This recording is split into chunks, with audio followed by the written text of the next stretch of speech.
Hello everyone, this is Colleen Lemma, Starseed Astrologer and Spiritual Messenger from SacredSoulEmpowerment.com, here to do your weekly intuitive reading for Monday, July 19th through Sunday, July 25th, 2021. For this week's weekly reading, we'll be using the Psychic Tarot by John Holland for the main message for everyone. And your special message card this week, depending on your stone of choice, will be coming from the Keepers of the Light deck by Kyle Gray. I think that's the same deck we used last week, but I liked it so much I wanted to use it again. So we are over halfway through this month of July. So if you're a little bit late in watching the monthly intuitive reading for the month of July, it is up on my YouTube channel. So please be sure to go there and watch or rewatch it. It will give you the energy for the whole month of July, the astrological transits of significance, messages from our angels and guides for the month, and a special message card, depending on your stone of choice for that. So let's go ahead and start out this week's weekly reading by looking at our stones of choice. So we have some special intention pendants here that I made. I like to show those occasionally here in my videos. And this one is a beautiful cut and polished citrine that's wrapped in gold. Now this is a pretty high quality citrine stone. Let's put it here so that it's not, it's so opaque that you can see the flowers through it, right? So I'm going to hold it over here so you can see, actually get a good look at this. So this particular citrine is Reiki charged with the vibration of the number 3, the number of creative self-expression and all forms of communication, including writing, speaking, and teaching. It also has infused into it the energy of master number 11, the number of the light worker and visionary, and the number that brings balance and heightened connection to our psychic senses. It also has infused into it the healing energies of Chiron to heal all past life wounds of the self, the qualities of the fire element for confidence, courage, leadership, and the energies of Archangel Gabriel, the archangel who supports and inspires those with a life purpose involved in communication. Also has Archangel Michael's energies infused into it, the archangel who leads us to the next step of our highest and most important destiny path.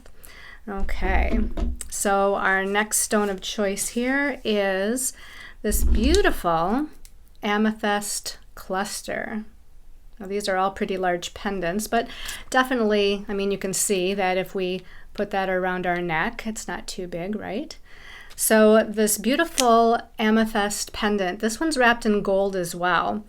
And it's Reiki charged with the vibration of the number 9, the number of the humanitarian and creative and spiritual energies.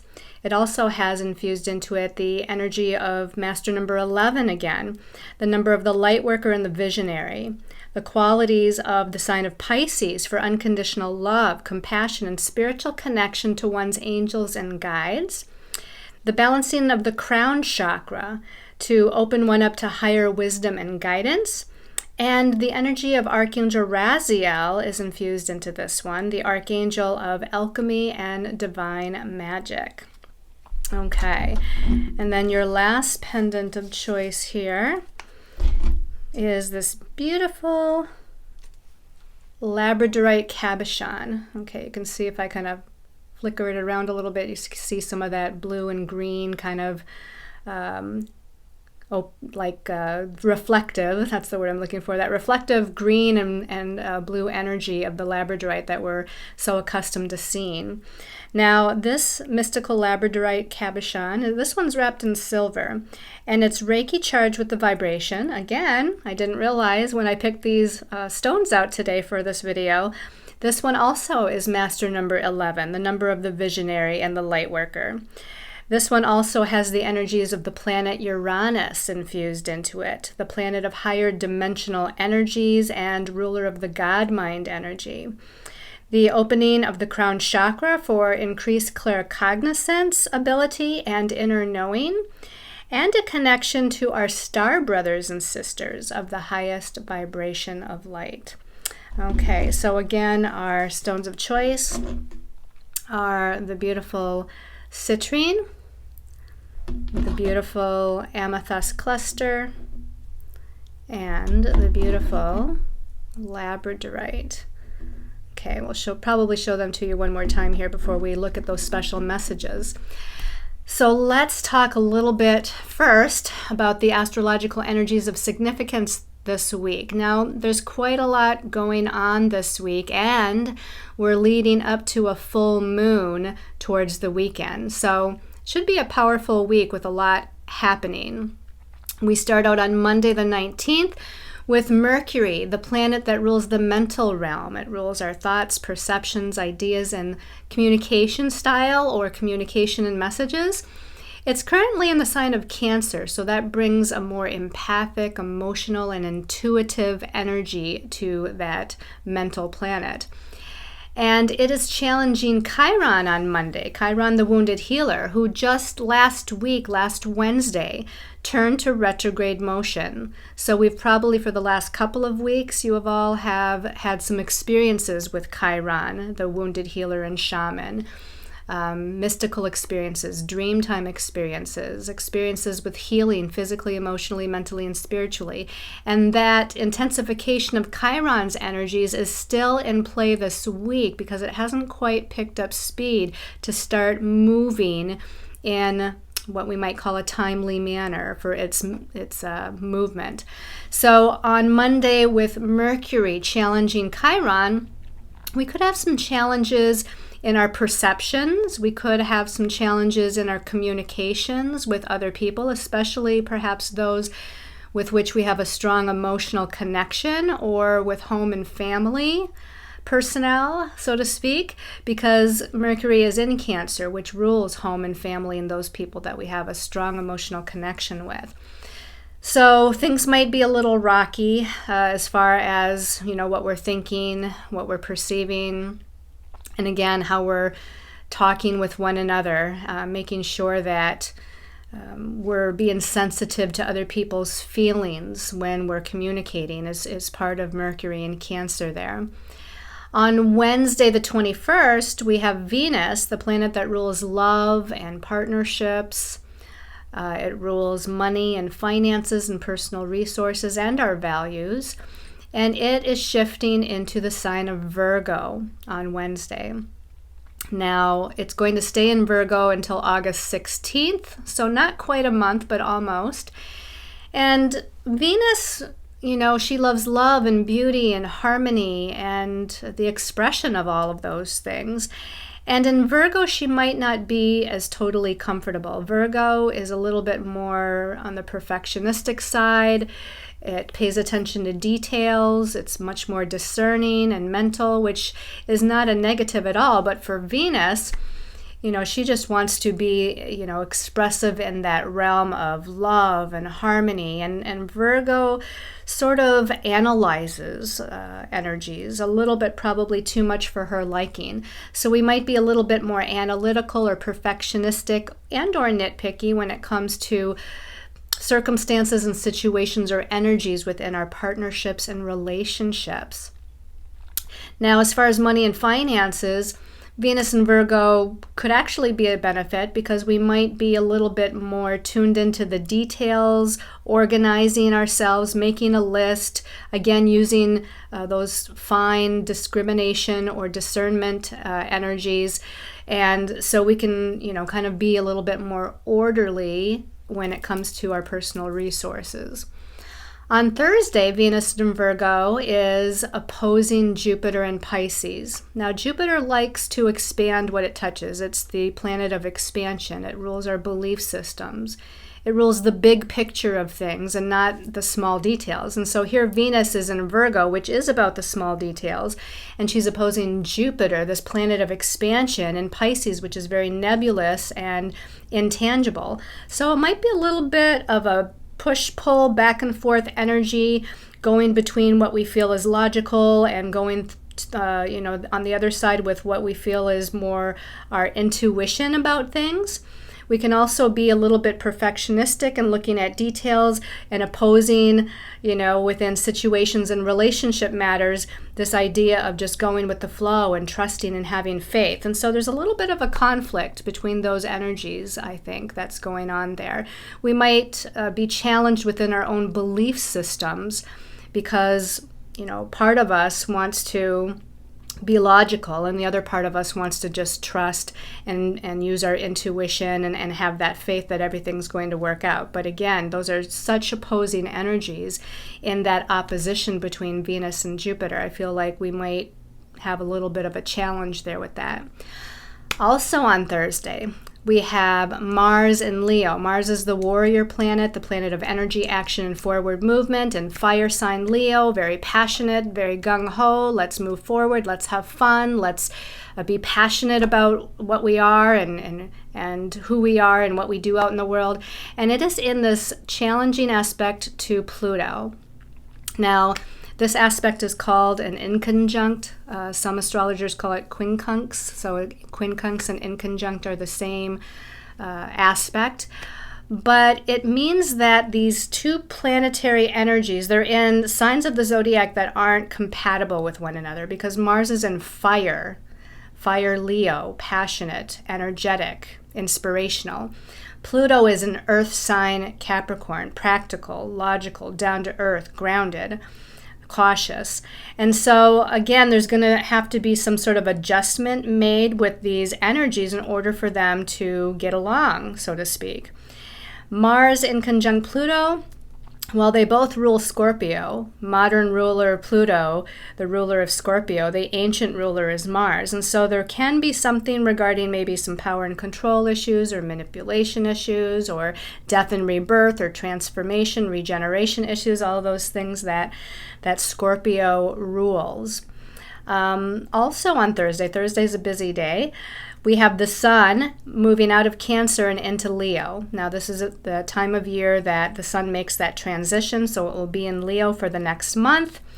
We have more of a highlight of energies regarding Leo creative self-expression, Leo fun, Leo passion, Leo inner child, tending to our inner child. And really just shining our light. Leo likes to shine its light. So that becomes more highlighted now as the Sun moves into Leo.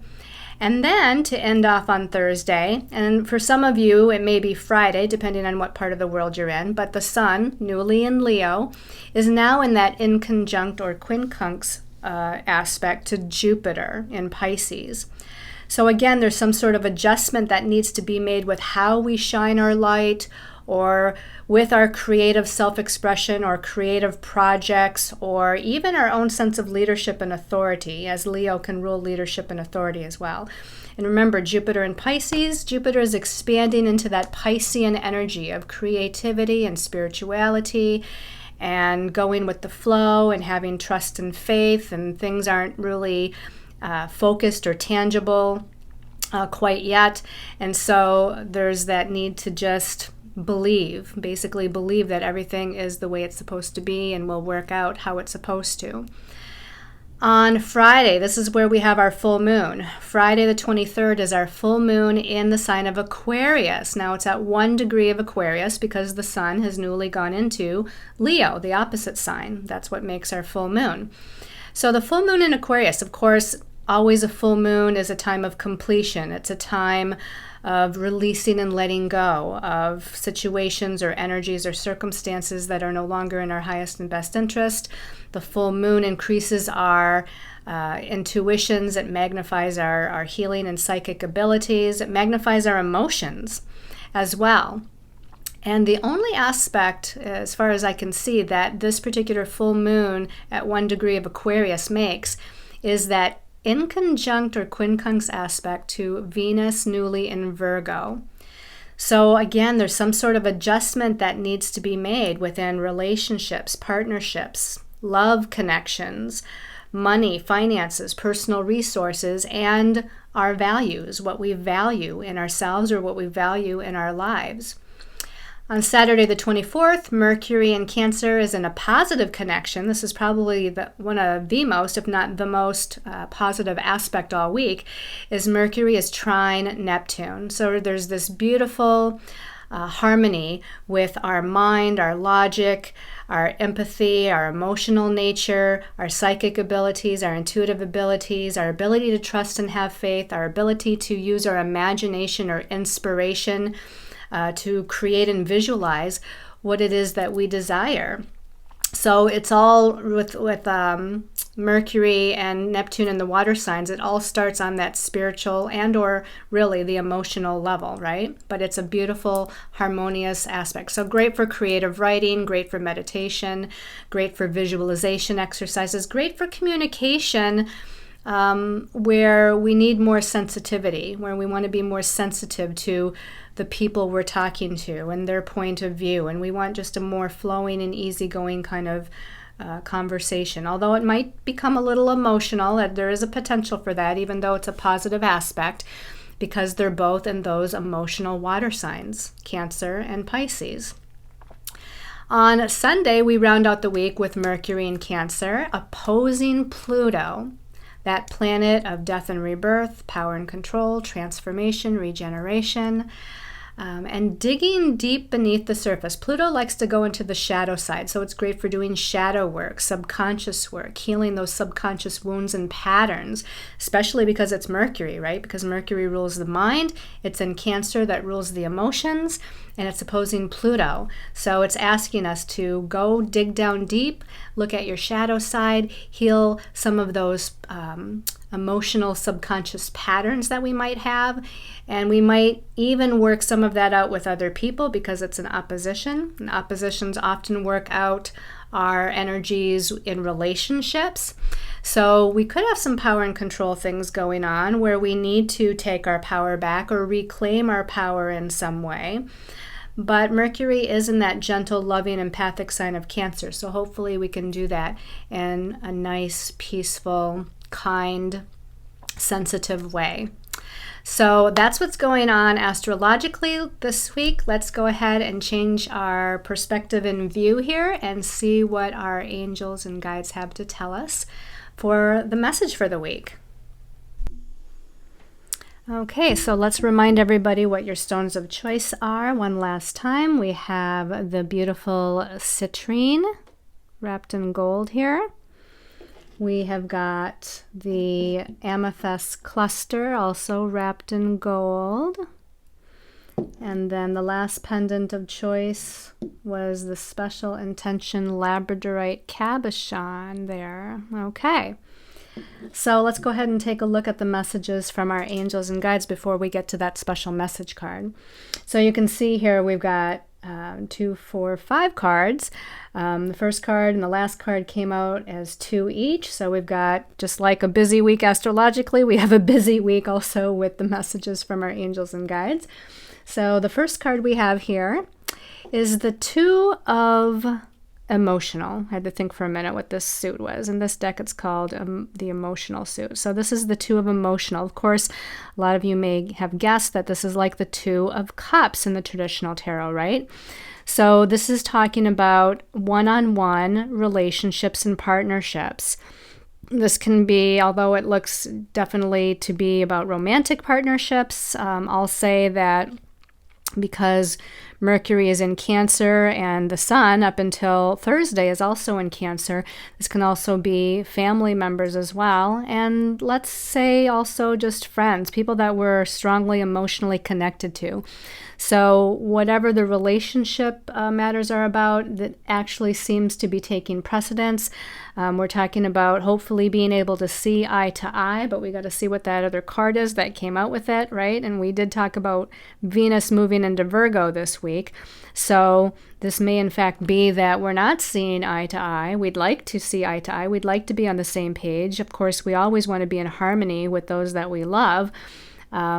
But this is definitely saying that our emotional nature is highlighted and perhaps needs some healing. You know, there's obviously the green is the emotional suit, but we have even a green, what looks like a leaf here at the top as well.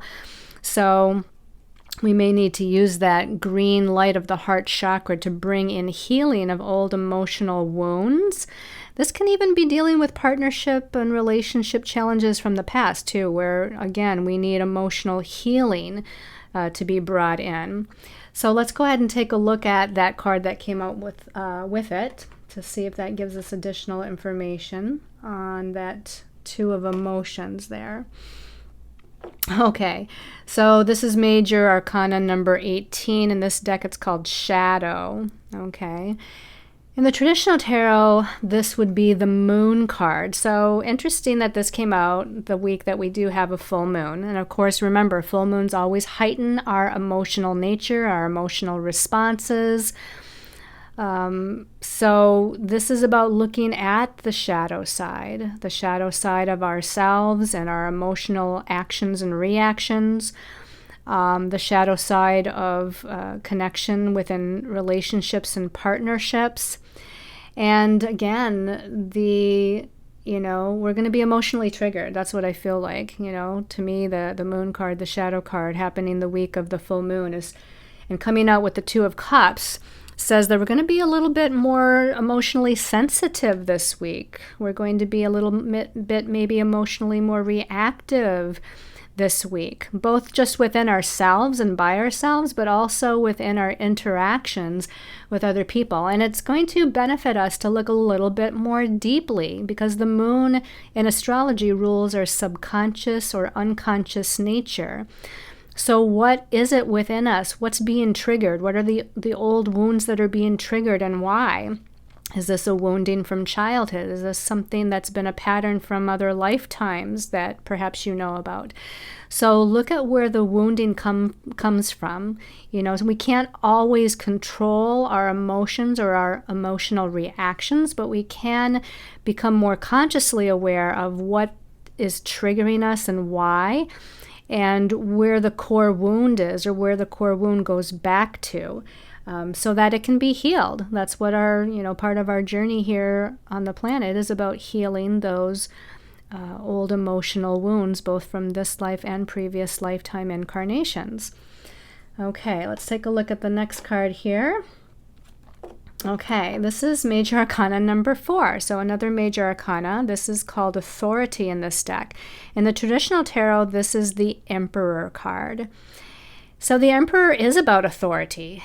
It's about owning your own inner authority, but it can also be about authoritative energies or issues of control or authority coming from other people towards you. So look at the stance that this person is taking in this particular image, in this picture. We could look at this one of two ways. We could say, oh, this person looks kind of mean or closed off or devoid of emotional tenderness. He's all about being in control. He's the leader, he's in charge. But we could also look at this as this person being self-assured, this person being confident, this person being grounded, this person being focused on what he knows he wants or is right for him. And that doesn't have to be a negative thing. So how is this authority energy playing out in your life? And again, if it's playing out with you in circumstances and situations from other people, to where there's more of a controlling or authoritative or power and control kind of energy, or someone who's closed off or not willing to open themselves up emotionally to you, what within you do you have to look at as far as owning your own inner authority, being in charge of yourself and being in charge of your own emotions or emotional reactions or actions in any situation or circumstance that you find yourself in? So you can be the positive of this authority or Emperor card and take charge of your life and make the changes within yourself or for yourself that's needed.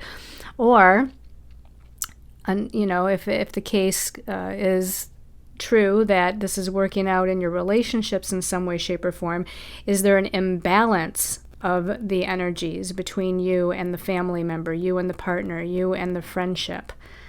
you and whoever it might be. Okay, so this is definitely something to look at as far as finding your own inner stability, inner security, self-confidence, courage, take charge ability within yourself this week. And not to, again, exude that authority over someone else, or give someone else an ultimatum, or be controlling with the other person. This is just about you finding your inner strength, your inner confidence, your ability to, again, take charge of who you are, what you desire, what you want, and then just, take whatever actions or steps are necessary to hold that inner power within yourself. Okay, let's go ahead and take a look at the next card here. Okay, we have another 2 card, but this time it's the 2 of spiritual, which is like the 2 of wands or rods in the traditional tarot. So in this deck, it says the waiting game, and we see an hourglass here, an hourglass of time. We see a tree that's starting to bloom on the top part of this hourglass, and a tree that has lost all of its leaves in the bottom part of the hourglass. This could be likened to spring and fall, or summer and winter.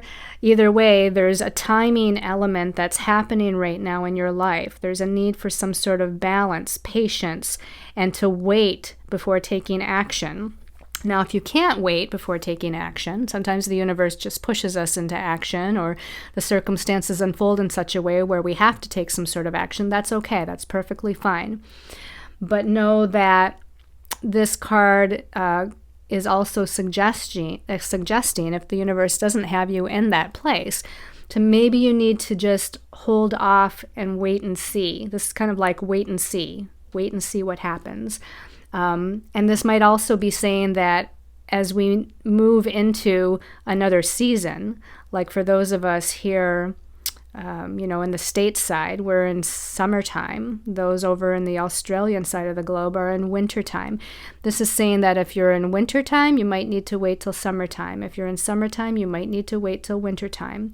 Of course, if we were in spring or fall, it would be the opposite of those 2 seasons. But this is saying there might be a season or 2 here to where you're not going to see the movement, or you're not going to see the blessings or benefits unfolding until that opposite season. So it doesn't necessarily mean you have to wait until the opposite season to take some sort of action. I would just go with the flow and let the universe show you when and or how to take action. But it might be until that opposite season that you start seeing the results of any decision or choices or redirections, or it might be until that opposite season to where we're recalibrated and regrounded and refocused in some sort of direction or energy within ourselves even. So this is just, again, about some sort of timing taking place. And we can see there's rings around the hourglass, and there's a person here standing on one of the rings. This almost makes me feel like, and this was a message from last week's reading, although with a different card, but it makes me feel like there's different timelines here, like there's different timelines going on. And this person is on one timeline, but they could very easily step, across and into another one. So know that the path that you're on now doesn't mean that it's set in stone necessarily. You might be able to jump timelines, or there's still free will choice between you and all other people that is involved in any particular situation in your life, to where there's still time and room for change. And maybe that's why there's a need for a little bit of patience or waiting going on here. And then the last card here.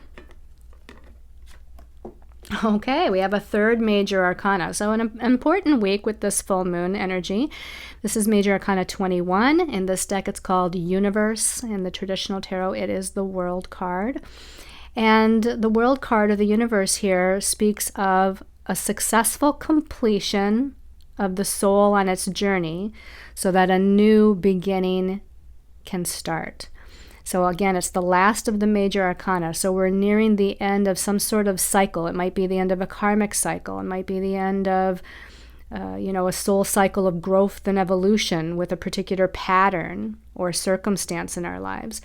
But this is what we call a successful completion. Now, sometimes completion energies are challenging, right? But still, from a soul perspective, it's a successful completion. It's like it's time to wrap that up. It's time to move on to another cycle, a new cycle, and a new beginning, to start kind of your journey again in a new way and in a new phase of reality.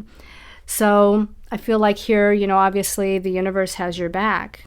Your angels and guides are with you. They're leading the way. In fact, I've heard recently through someone else in the spiritual field that our angels and guides and those on the other side that are helping us are much more, I don't know if I want to use accessible. I'm paraphrasing what they said, but like the veil is thinner. We have more help and more assistance if we should ask for it. Like the magic is there. The magic shows itself. So, I mean, they've always been there for us, but it feels like it's more and faster and more clear, again, if we ask for it. Now, we are in a time with Jupiter in Pisces retrograde, Neptune in Pisces retrograde, where things sometimes seem not clear and not focused. But since Pisces rules the spiritual realm, with both Jupiter and Neptune in Pisces retrograde, I feel like that's where we are having a stronger connection to our angels and the archangels, to our ancestors, to our family members, our loved ones that have passed over, to the ascended masters. So call them in. Ask the universe for assistance.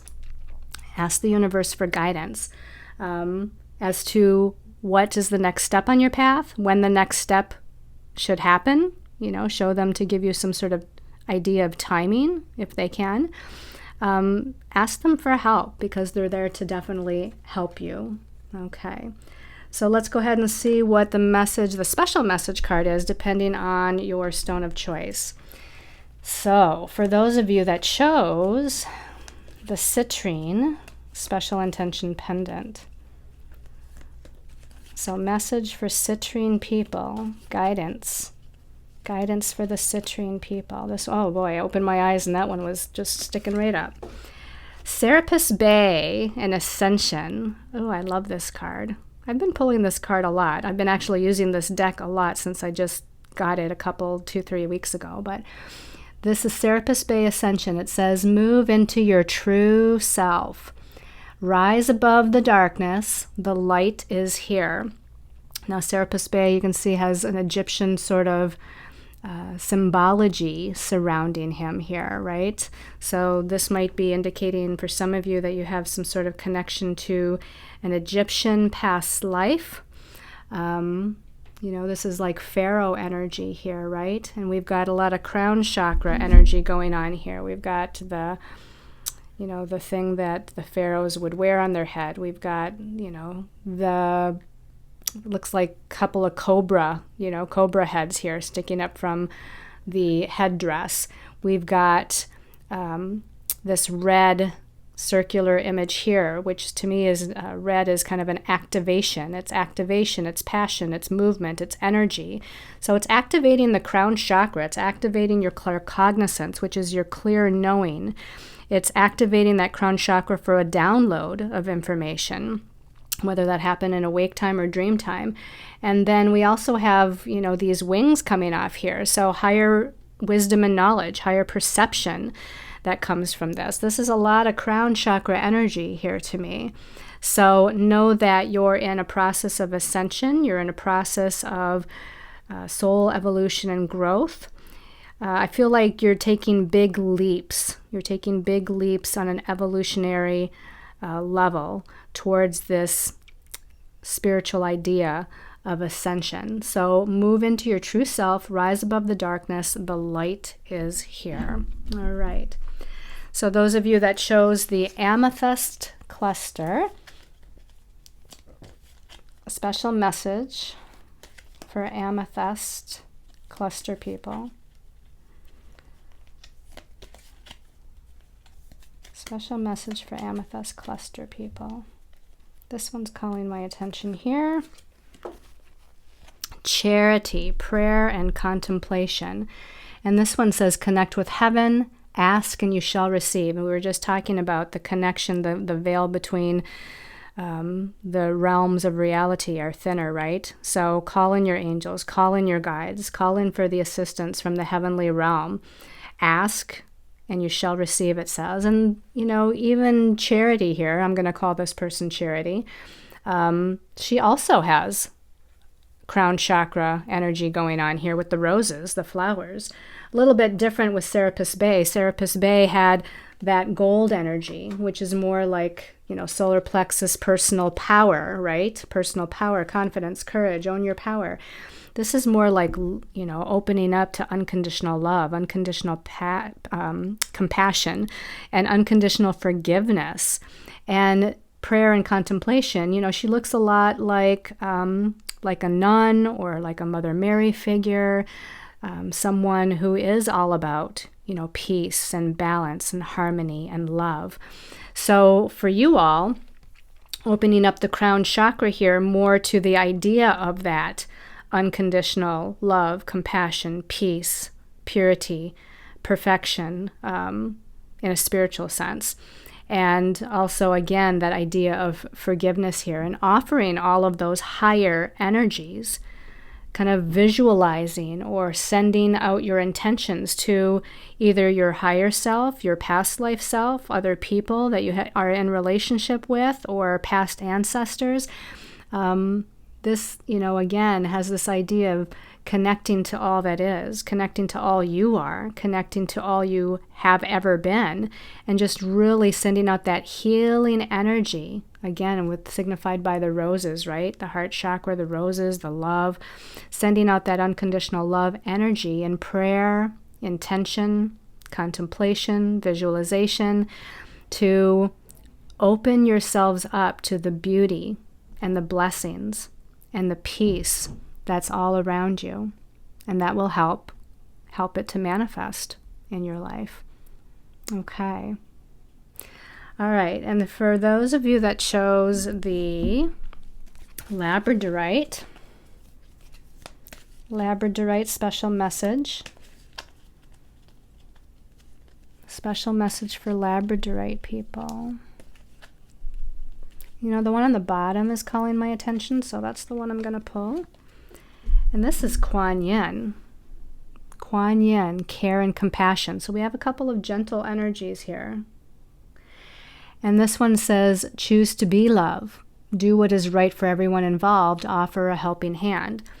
Now, when it says do what's right for everybody involved, that kind of sticks out to me. And intuitively, what they're saying is that sometimes in doing what is right for you, right? Doing, like, standing in your truth and doing what's right for you and what you need for yourself, for your own self-care and well-being, that's also doing what's right oftentimes, most of the time, most likely, for those other souls in our lives. Even though it seems like, okay, if I have to take my power back, and let's say I'm leaving my career. My boss really values what I do and really, has sensed that I've been getting ready to go, wants me to stay.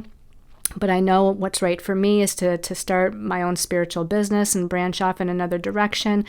Oftentimes when you do what's right for you, it's going to end up being right for that other person. Or if you're in a relationship, family or romantic relationship, and you have to set a clear boundary that something's not right for you, that your boundaries are being overstepped or your power is being usurped. When you stand in your truth and do what's right for you and set a boundary, or sometimes it might even mean separating from that person if it's toxic in some way, shape, or form, from a soul perspective and on a soul level, it's right for them. It may not feel like it's right for their ego, but remember that everybody, is a soul first and foremost. And on the soul level, the higher soul self, there's lessons to be learned, right? Your lesson might be to stand in your power or take your power back or take some sort of action for your own health and well-being. The other person's higher soul self lesson might be to have better boundaries with somebody, or to heal their own childhood wounds that are causing some difficulties and challenges within their relationships. So just know that when Kuan Yin says choose to be love and do what is right for everyone involved, you can't not do what's right for yourself because you don't feel like it's going to not be what the other person wants. Okay, just remember that first and foremost. But this is obviously, again, crown chakra energy with Kuan Yin. She's got a headdress there with, I think that's a lotus flower. And she's got like a veil on that is around her head as well. This is white, energy. So again, higher crown chakra energy, purity energy, peace, healing, and this is about just exuding that love. To me, Mother Mary and Kuan Yin have a similar kind of energy vibration, right? It's that nurturing, mothering, helping, peace kind of energy that's being carried. It's about unconditional love and compassion and forgiveness again. So the second and the last card really has that similar kind of gentle, loving, divine feminine sort of vibration going on to it, where you want to be in the energy of love and peace. And Charity, the one in the middle, that might be a little bit more maybe heart chakra relationship oriented. This one with Kuan Yin and the white energy, the white veil, the white, it looks like a full moon behind her, feels a little bit more on the higher spiritual crown chakra sort of level. So it's more universal, more past life connected perhaps even. So anyway, I hope everyone has enjoyed this weekly angel card reading. Thank you all so much for your love and support, your sharing of the video, your comments. I appreciate each and every one of you, and I send you all much love and light and many, many angel blessings.